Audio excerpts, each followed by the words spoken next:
ಅಮೆರಿಕದ ಅಧ್ಯಕ್ಷ Donald Trump ಮಧ್ಯಪ್ರಾಚ್ಯದಲ್ಲಿ ಉದ್ವಿಗ್ನತೆಯನ್ನ ನಿಲ್ಲಿಸೋದಕ್ಕೆ Iran ಜೊತೆ ಒಪ್ಪಂದ ಮಾಡಿಕೊಳ್ಳೋದಕ್ಕೆ ಬಯಸ್ತಾ ಇದ್ದಾರೆ. ಅಮೆರಿಕ ಏಪ್ರಿಲ್ 9 ಯುದ್ಧವನ್ನ ಕೊನೆಗೊಳಿಸೋದಕ್ಕೆ ಬಯಸಿದೆ.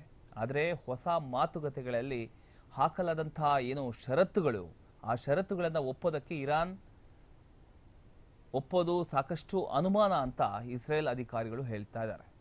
ಈ ಬಗ್ಗೆ ರಾಯ್ಟರ್ಸ್ ವರದಿ ಮಾಡಿದೆ. ಫೆಬ್ರವರಿ 28ರಂದು ಇರಾನ್ ವಿರುದ್ಧ ಇಸ್ರೇಲ್ ಮಿಲಿಟರಿ ಕಾರ್ಯಾಚರಣೆ ಆರಂಭ ಆಗಿತ್ತು. ಇದು ಇತ್ತೀಚಿನ ವರ್ಷಗಳಲ್ಲಿ ಮಧ್ಯಪ್ರಾಚ್ಯದಲ್ಲಿ ನಡೆದಂತಹ ಒಂದು ಅತ್ಯಂತ ಮಾರಕ ಘರ್ಷಣೆಗಳಲ್ಲಿ ಒಂದಾಗಿದೆ. ಸಂಘರ್ಷ ಪ್ರಾರಂಭ ಆದಾಗಿನಿಂದ ಇರಾನ್ನಲ್ಲಿ ಸುಮಾರು 1500 ಸಾವುಗಳು ವರದಿಯಾಗಿವೆ. ಗಲ್ಫ್ ರಾಷ್ಟ್ರಗಳಲ್ಲೂ ಕೂಡ ಸಾವುಗಳು ಉಂಟಾಗಿದೆ. ಬಿಕ್ಕಟ್ಟಿನ ಹೊರತಾಗಿಯೂ ಡೊನಾಲ್ಡ್ ಟ್ರಂಪ್ ರಾಜತಾಂತ್ರಿಕ ಮಾತುಕತೆಯ ಬಗ್ಗೆ ಆಶಾವಾದ ವ್ಯಕ್ತಪಡಿಸಿದ್ದಾರೆ.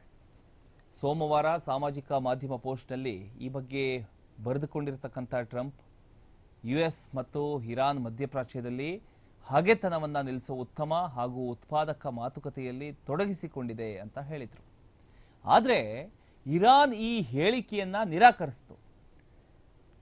ಅಂತಹ ಯಾವುದೇ ಒಂದು ಮಾತುಕತೆಗಳು ನಡೆದಿಲ್ಲ ಅಂತ ಇರಾನ್ ಹೇಳಿತು. ಇಂಧನದ ಬೆಲೆಯಲ್ಲಿ ಕಡಿಮೆ ಮಾಡೋದಕ್ಕೆ ಅಮೆರಿಕ ಈ ರೀತಿಯ ಹೇಳಿಕೆಯನ್ನು ನೀಡ್ತಾ ಇದೆ ಅಂತ ಇರಾನ್ ಆರೋಪ ಮಾಡಿತ್ತು. ಅಮೆರಿಕ ಹಾಗೂ ಇಸ್ರೇಲ್ ತಮ್ಮ ಗುರಿಗಳಲ್ಲಿ ನಿಕಟವಾಗಿ ಸಮನ್ವಯಗೊಂಡಿದೆ ಅಂತ ಟ್ರಂಪ್ ಹೇಳಿದರು. ಸಂಬಂಧವು ತುಂಬಾ ಒಳ್ಳೆಯದು. ನಾವು ಹೆಚ್ಚು ಕಡಿಮೆ ಒಂದೇ ರೀತಿಯ ವಿಷಯಗಳನ್ನು ಬಯಸ್ತೇವೆ. ನಾವಿಬ್ಬರೂ ಗೆಲುವು ಬಯಸ್ತೇವೆ. ಆ ಗೆಲುವು ನಮ್ಮ ಬಳಿ ಇದೆ ಅಂತ ಅವರು ಹೇಳಿದರು.